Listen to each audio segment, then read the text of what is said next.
everyone, happy Monday. It's Sarah here, and I am really excited to talk to you about things that come with time that you might notice in your business, in your life, in relationships with others, and within yourself.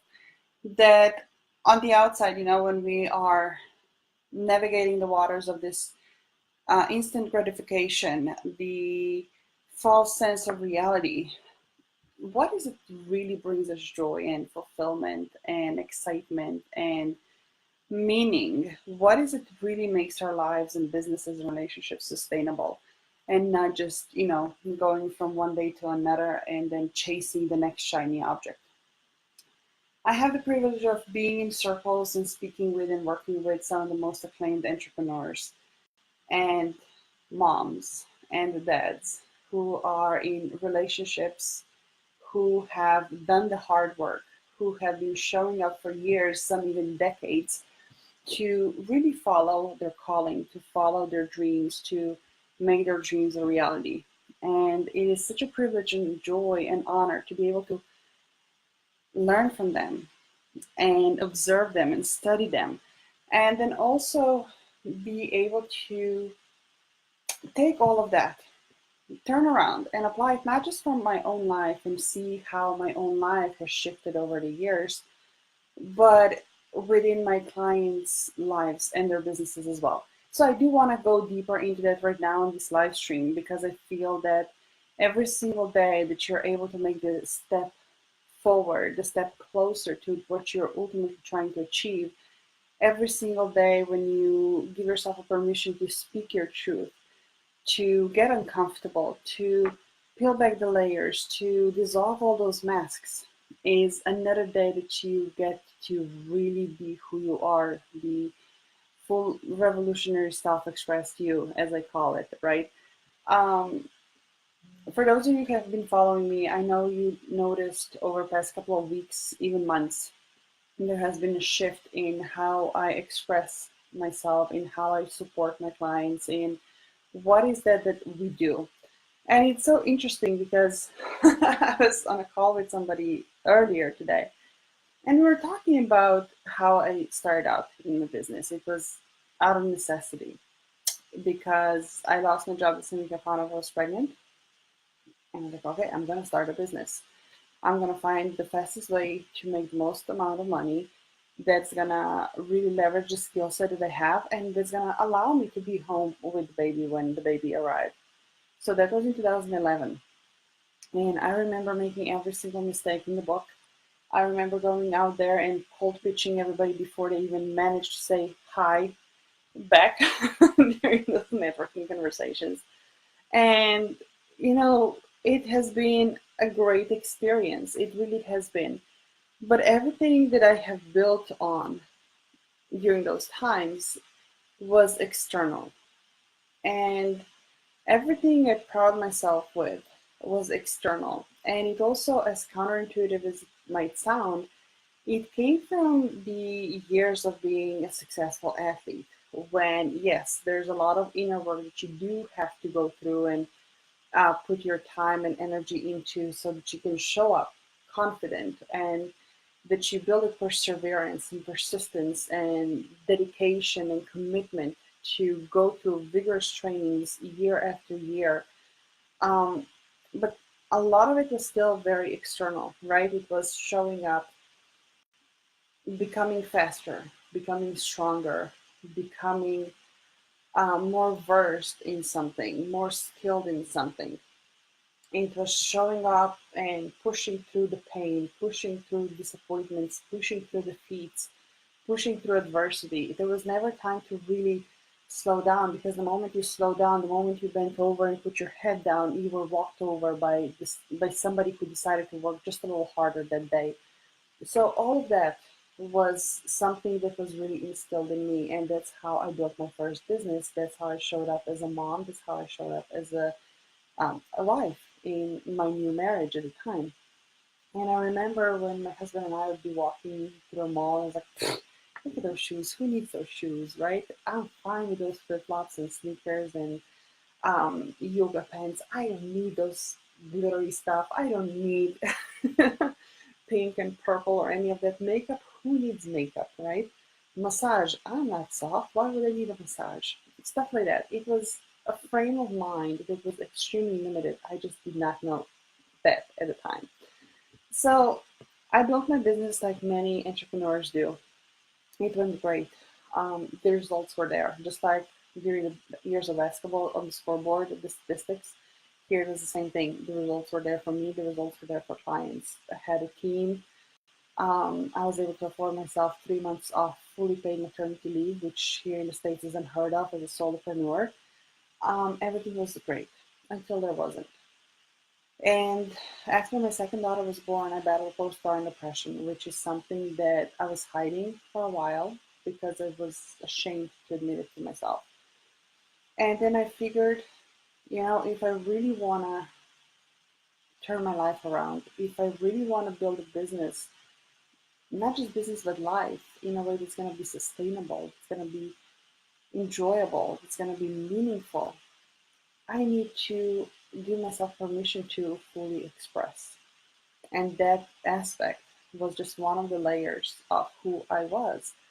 And working through it was the first time there was nowhere else to go but inwards, right? It was not just the energy healing, it was not just the adjusting my lifestyle, changing the diet, and stuff like that.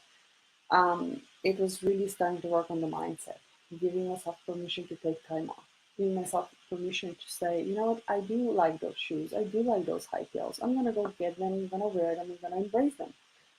I do like red lipstick. I do like a massage. No, I don't like that. I'm not gonna go there. Those little things that somehow really seem so difficult. And I remember those were the first times when I gave myself a permission to even take an afternoon nap. I was like a mom of two little ones, I can push through. I don't know. It was the first time that I started to listen to my body and we're gonna rest. We're gonna take a break. And that in itself opened the door to really start looking into different ways of building a business, different ways of running a business, and different ways of measuring somebody's success. And years passed by. One of the greatest evolutions happened just over the past year and a half or so, and um, a lot has changed since I came back from Europe. But what I noticed is that there are a couple of things that happen in the life after success, as I call it.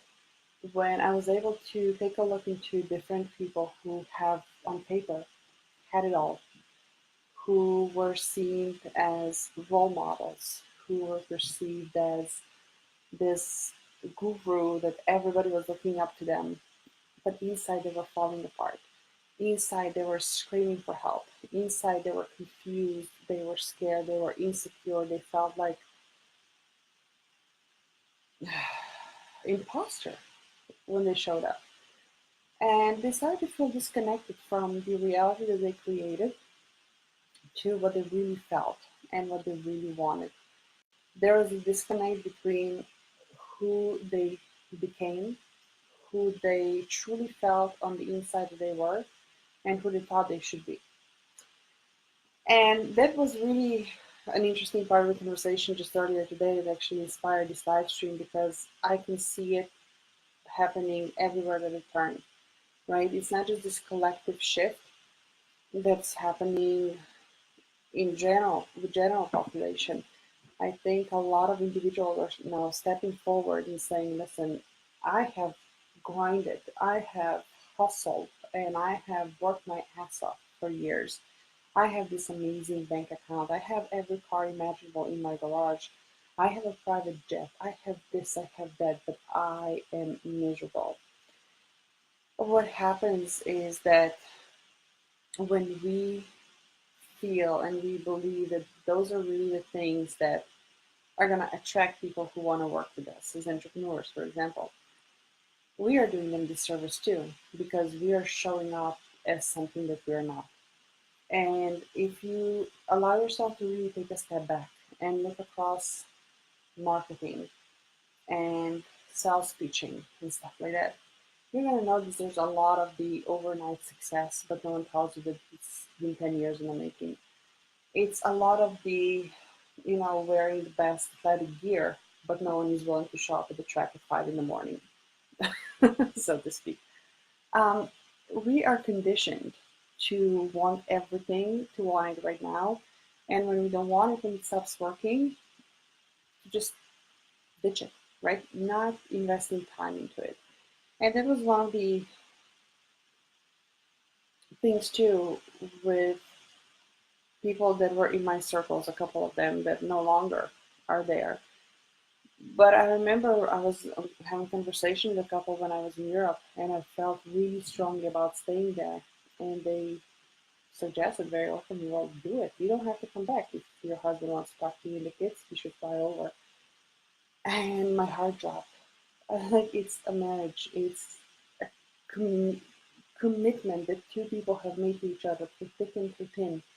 It's something that I feel so strongly in my heart, like I had posted a couple of days before, um, about the commitment that my husband and I have. It's like, I'm not throwing this away. I have my own desires, but it's about working them out. It's about figuring out a way that works, because just as I have my own desires, so does he. And it really struck me. I was like, wow, is this really the society where we are at? When something doesn't work, just dispose of it, we just throw it away. And it got me even more curious about what are those things that have stood the test of time, that are the characteristics that are core elements of somebody's DNA, for example, who has been around for years, for decades, those who have succeeded. And not succeeded in a way that is measured in the amount of cash or cars in the garage, but it's fulfilling feeling that you have, that you are making a difference, that you are here with the purpose, that you are building a legacy. It was really respect. It was relationships. It was connection. It was seeking the deeper satisfaction, which means that at one point you are willing to let go of everything and everything that you are, everything that you have. When you are willing to tear it apart, dig deep, get to the bottom of what is really that you are, what is really that you stand for, not what you think you need to do, not what you think that you should be doing or how you should be talking so that you're accepted and liked, who you truly are. And from there, when you are rebuilding back your life, or you're rebuilding back your business, when you're rebuilding back the relationships, I have noticed with myself, I have noticed with my clients, when we went for just this monetary goal, hey, we have achieved it. Something was still missing. But when we dove deep into, let's figure out who you are, what really lights you up, and then build everything around that, that money, that's going to be a byproduct, right? But you're going to show up very, very differently. What that allowed us to create was not just a space for us to step into and start growing and evolving and really embracing every single element of who we are, every single layer, the good, the bad, the naughty, the nice, the wild, the tame, um, the very sexual to very kind of shy to very expressed to kind of, I'll just stay back today. Um, on every single level, it allowed your people in your circles, maybe a spouse, maybe a child or children, um, to step in that space with you, to give them permission to express themselves. And I can tell you how rewarding it is to see those relationships growing stronger, bonds going deeper, trust building back up again. And just as a mom, I mean, it makes me cry every single time when I see all the hard work that you're putting in to blaze a trail, not necessarily for your kids to follow your footsteps, but to show them how far they can get. when they desire something, when they're willing to sacrifice the convenient things to do the work, to put in the time, to put in the energy, and to show them that, look, I have come this far, you can go even farther than that on your own. You don't have to follow my footsteps, right? It is one of the most incredible gifts. And then to know that that is exactly the impact that you're making. See, another thing, I think another of those false senses of reality that's portrayed out there, the illusion that's been given out and chased after, is that we're going to be impacting millions. What does it even mean? And for a long time, I did think that to impact millions, it means just having a million followers on your social media, to have a million people read your posts, or have a million people that you work with as clients. It doesn't have to be that way. What I realized for myself and for people who are in my circles and feel called to work with me and follow me and learn from me, and the ones that I do feel pulled towards, we are not necessarily following the typical norms of what it means to serve. We don't necessarily want to build this humongous system that's going to serve somebody without ever interacting with us, that is going to deliver everything that somebody might need, and then it's on to them to figure out if it works. What I am all about is different. It's the connection, relationships, one-on-one time, really being there. A friend called me that I'm almost like a bubby. She's like, you also remind me of a bubby embracing somebody and holding them. They feel safe. They feel like they're protected, to really take off their masks, to dissolve all the fears, to really feel safe, to be able to do that. But they also know that you're not going to be taking any BS, that there's no nonsense. You're going directly to what needs to be said. You go directly to what needs to be asked. I was like, oh, that's such an interesting. I'll take that. Thank you for the compliment. And it reminded me of my own Bobby, which is my grandma. Just we were the same person, right? I was like, oh, but this is the kind of the work that I absolutely love, because it really sets the tone for not just quick fixing something, give you something, a promise that in, I don't know, 3 weeks or 3 months, your life's going to be 180. It doesn't work that way.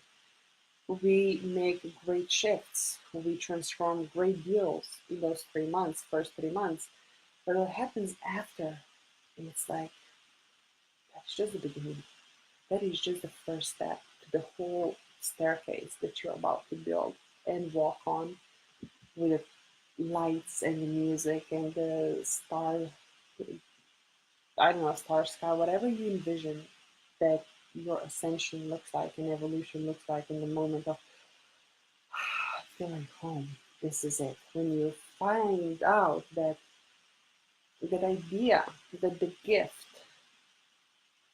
that the complexity of it all has been so consuming, has been so overwhelming when it has been in your mind.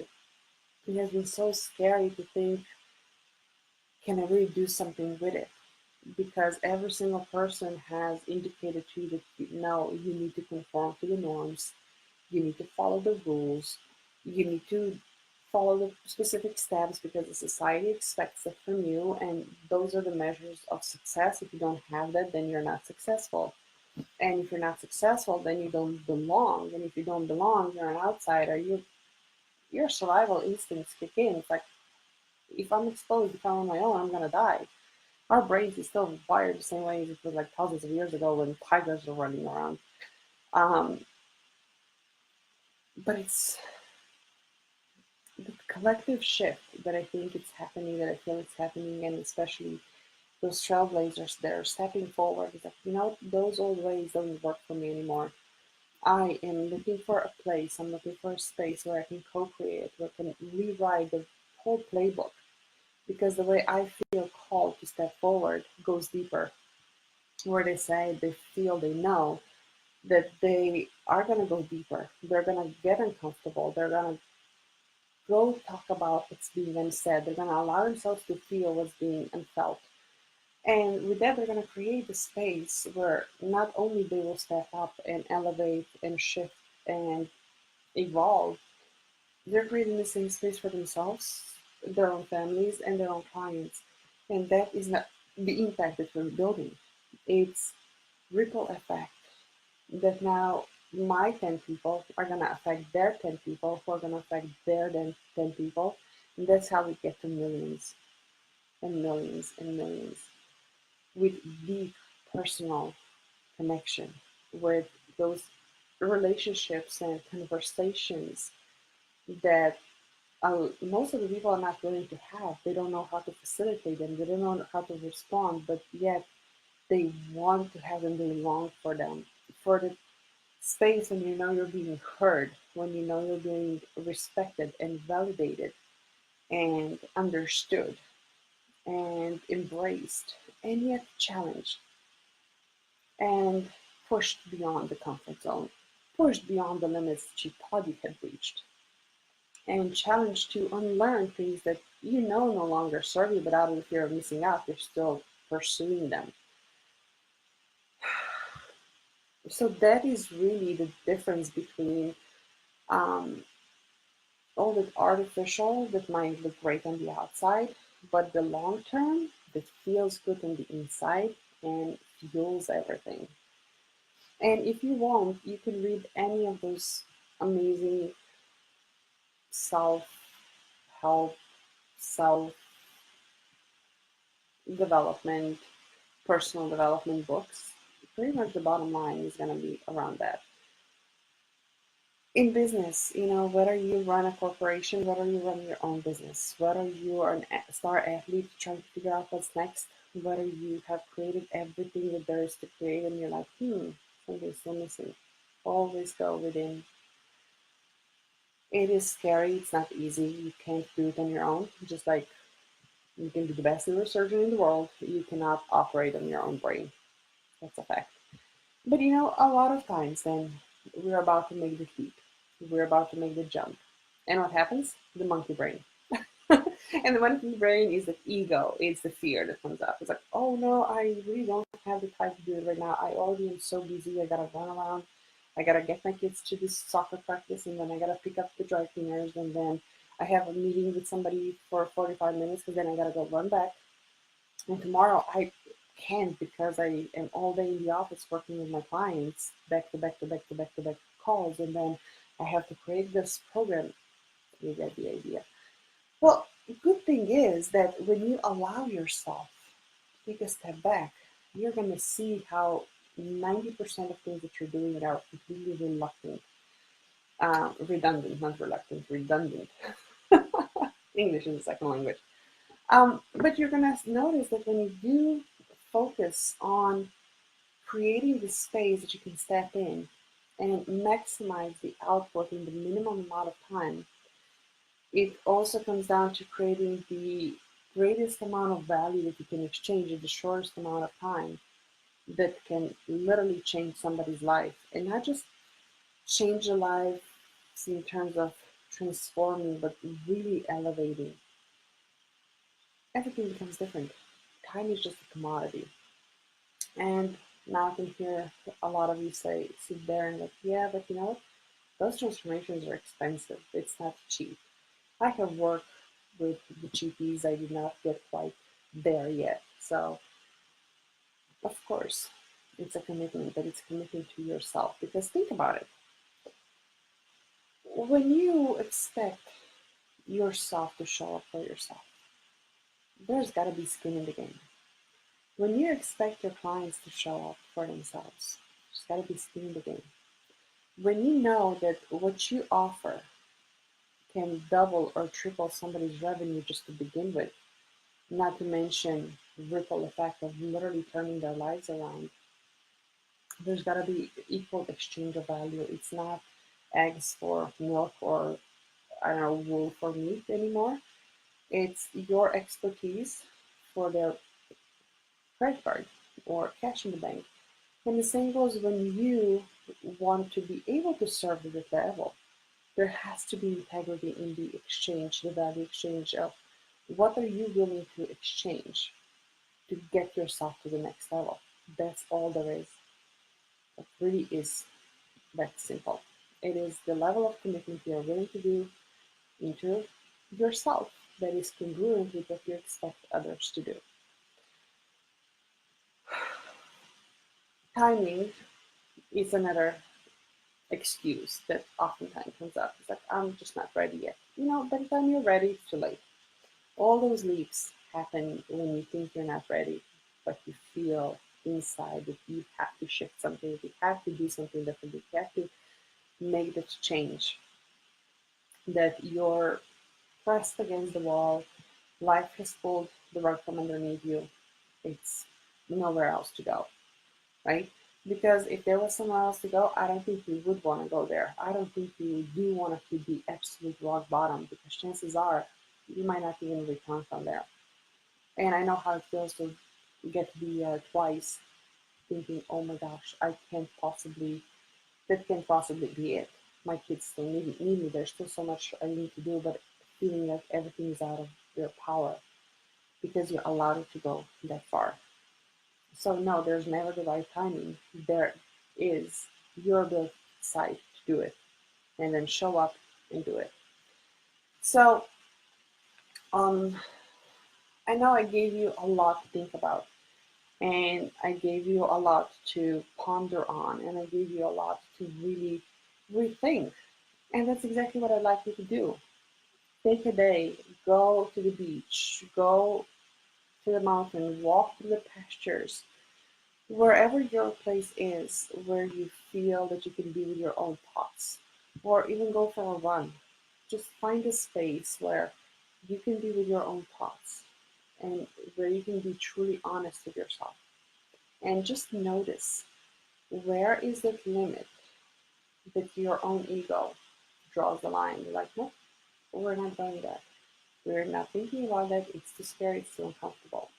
Because that very line is the same line that's holding you from really embracing and living the life that you know you can create, that you know that you deserve, that you know that you can live, and that you can help others create. I mean, thinking back when I was deciding if I want to take my girls to Europe or not for 4 months, every single one of those things came up and more. And one of the big ones was, do I really trust myself? Like, can I really do that? Can I really pull this off? Because essentially there's nothing wrong. Why would I need to run away? It wasn't running away. It was honoring my desire and our need to change the environment, to change the scenery, to change the um, energetic space that better supported us. And all the stories, all the questions that were coming up was my ego trying to keep me safe. And that in itself took a lot of work to peel it back, unpack it, understand it, acknowledge it, and dissolve it. And if it couldn't be dissolved, moving through it. But at the end of the day, if you feel sometimes, I tried this, I failed, I don't think I can do it again, I don't think I can trust myself. If you ever feel that way, let me ask you, when you wake up in the morning, do you know that you can get dressed? When you wake up in the morning, do you know that you can get your kids to school? When you go back to bed at night, do you know that you gave every single thing that you could give to those kids, to your spouse? That you showed up for your clients, you fed them, right? You fed your kids, you served your clients. Of course, you can trust yourself. So why are you trying to differentiate the fact that there's some things that you can trust, but other things that you can't? You can't compartmentalize. You decide, do you trust yourself or you don't?